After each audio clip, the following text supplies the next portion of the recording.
Hello friends, welcome back to my YouTube channel Abhilash Chandra food and పాలకూర పప్పు. చాలా healthy అండి ఈ రెసిపీ.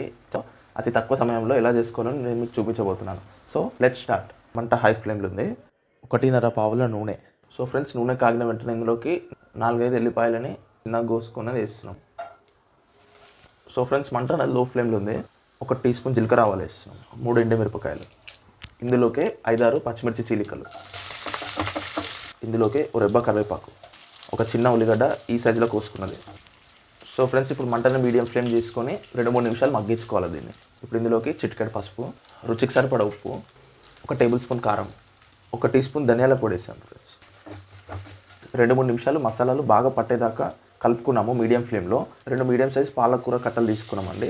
ఈ విధంగా కోసుకున్నది ఇందులోకి వేస్తున్నాం. సో ఫ్రెండ్స్, పాలకూర వేసాక 4-5 నిమిషాలు మీడియం ఫ్లేమ్లో మగ్గించుకున్నాము. ఈ గ్లాస్ కందిపప్పుని ఉడికించి మెత్తగా పప్పు గుత్తుని మెదుపుకున్నది ఇది. సో ఫ్రెండ్స్, కందిపప్పు వేసాక మంటని హై ఫ్లేమ్లో ఉంచుకొని 4-5 నిమిషాలు బాగా కలుపుకున్నామండి.